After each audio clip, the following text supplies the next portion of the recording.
On Friday, U.S. President Joe Biden gave another Israel-Hamas speech deeply rooted in domestic American politics, but with international implications that whoever wrote his speech either does not care about or is just incompetent. It was not a coincidence that former U.S. President Barack Obama was standing just a few steps from Biden as he delivered the speech, and you can bet your mortgage that Obama personally proofread and signed off on this speech ahead of time. Obama, who was a very young president and needed a quote-unquote job after completing his 8-year tenure, is running Biden's Democratic Party, which has been significantly losing in polls to Donald Trump's Republicans in the run-up to November's extra high-stakes presidential election. Thus, Biden's speech, comprised of flamboyant lies, was just another feeble attempt to rally the Democrats' progressive and Arab and Muslim bases, with the first presidential campaign debate just a few weeks away. Hence why Biden spent the first 7 or so minutes of his speech railing against Trump before taking a complete 180-degree detour to the Israel-Hamas war. His update on his efforts to end the crisis in Gaza — there is no crisis in Gaza, but yes, there is a war — included lie after lie after lie, such as lie number 1, a, quote, durable ceasefire that brings all the hostages home.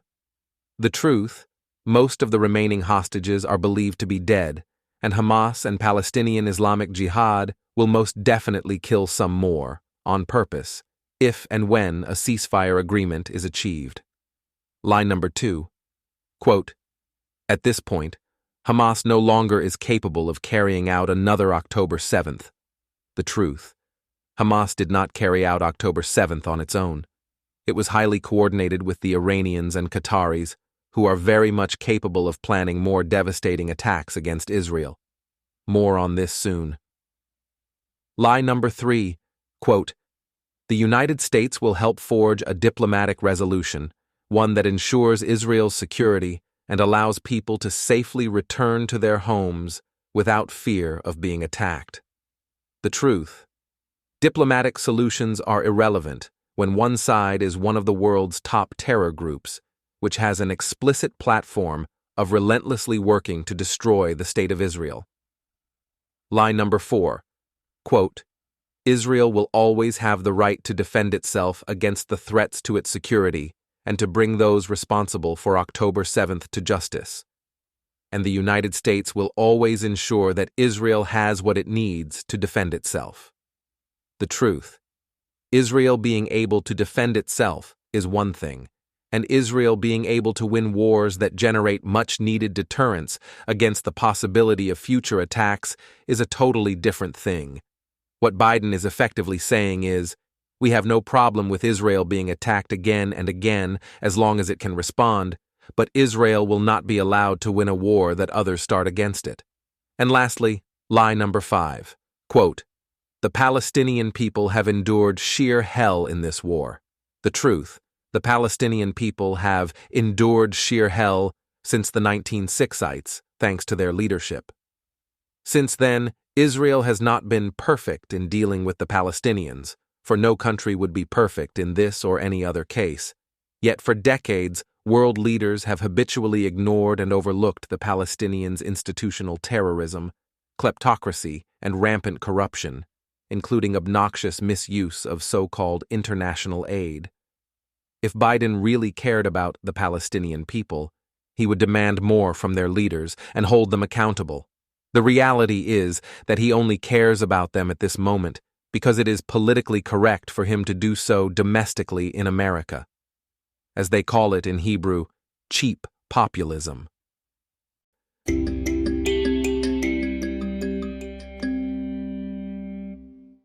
However, none of Biden's speech on Friday was surprising to me at all. The man has been lying out of his 2 front teeth about this war since October 7th. First, to ensure that he retains the majority of Jewish American voters and Jewish American political donations, and then to increasingly both sides this war in desperate appeasement of progressive and Muslim and Arab voters. And Biden is not the only politician lying to their people about Israel, Hamas, and the Palestinians. The Europeans might be even worse, no less the Canadians, South Africans, Australians, South Americans, and many others. During the last few decades in the West, the New World Order with regard to Israel has been: the Jewish state can defend itself, but it cannot be allowed to fully win wars, even those it does not start.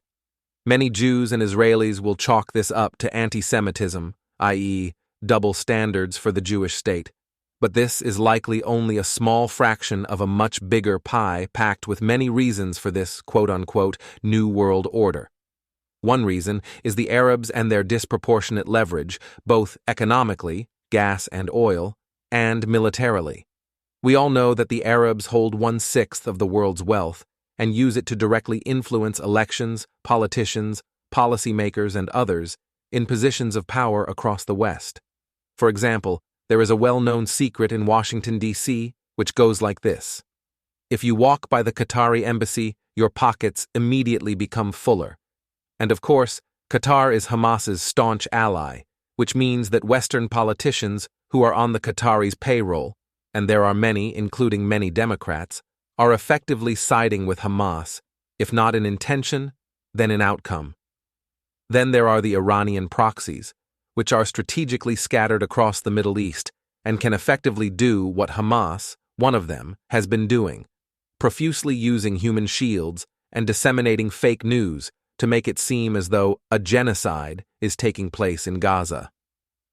Iran has likely communicated to the Americans, Europeans, and possibly others that if Israel is allowed to win this war against Hamas outright, the Iranians, via their proxies, will start a wider war against Israel's enablers in the Middle East and possibly elsewhere.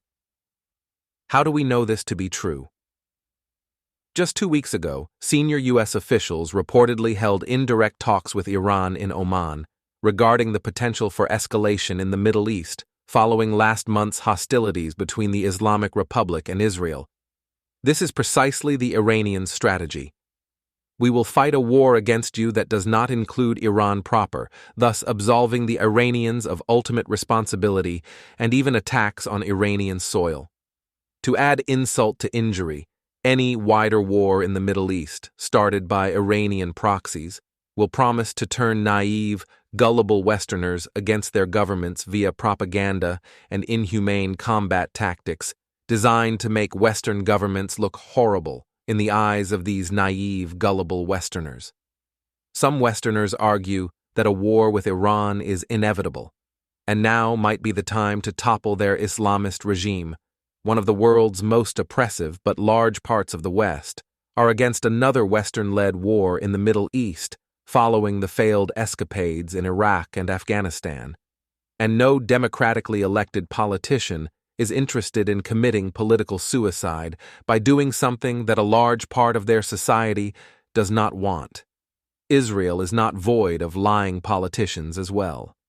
The idea of total victory against Hamas, while justified and honorable, simply does not align with greater geopolitical and international interests which are outside of the Jewish state's control.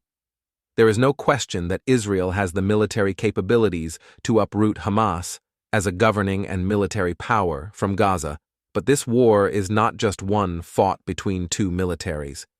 Diplomatically and geopolitically, Hamas is winning this war, in part for reasons that are outside of Israel's control.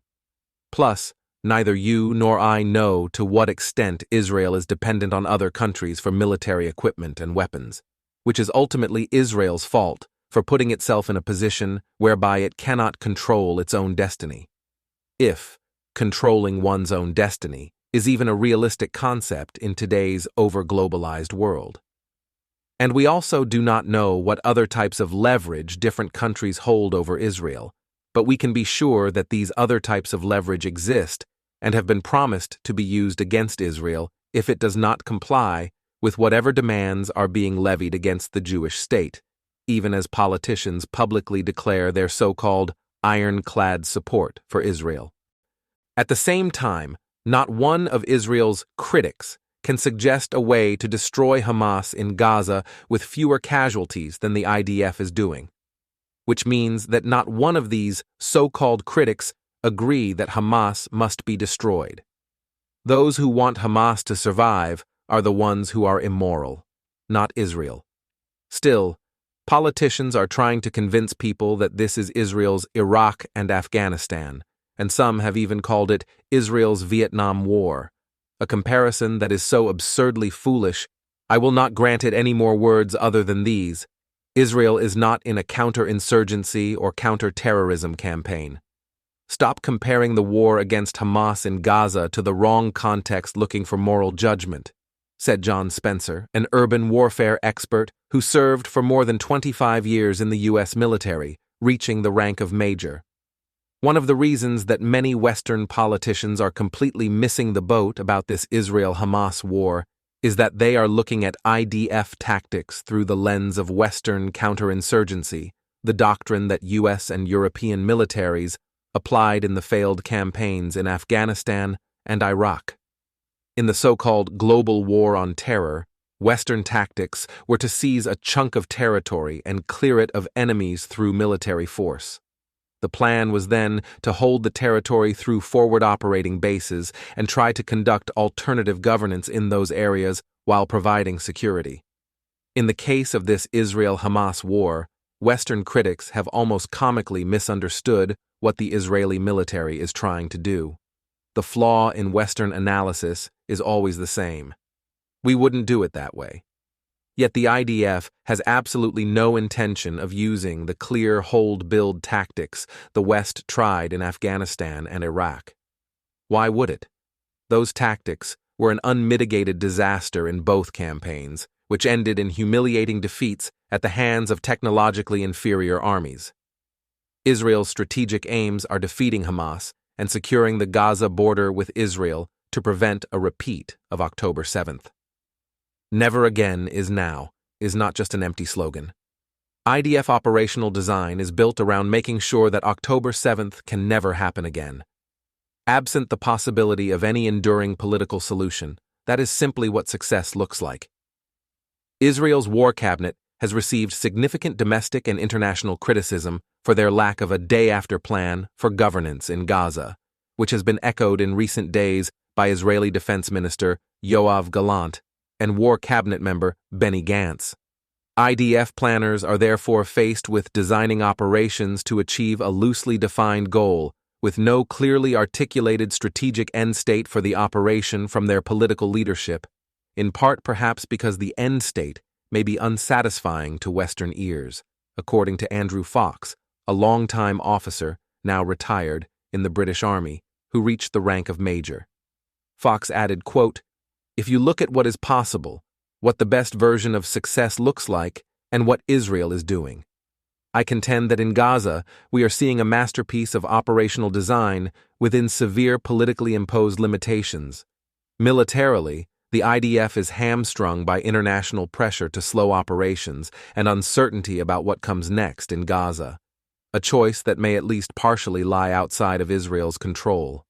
For our part, Western critics need to eat humble pie and accept that, on the evidence of the last 20 years, our tactics are not to be recommended. What we are seeing in Gaza is not a failure. It's a quite brilliant IDF operational design, within the bounds of what is realistically possible." End quote. This is the bottom line truth. Anyone who tells you otherwise has no clue what they are talking about, or is simply a nasty liar.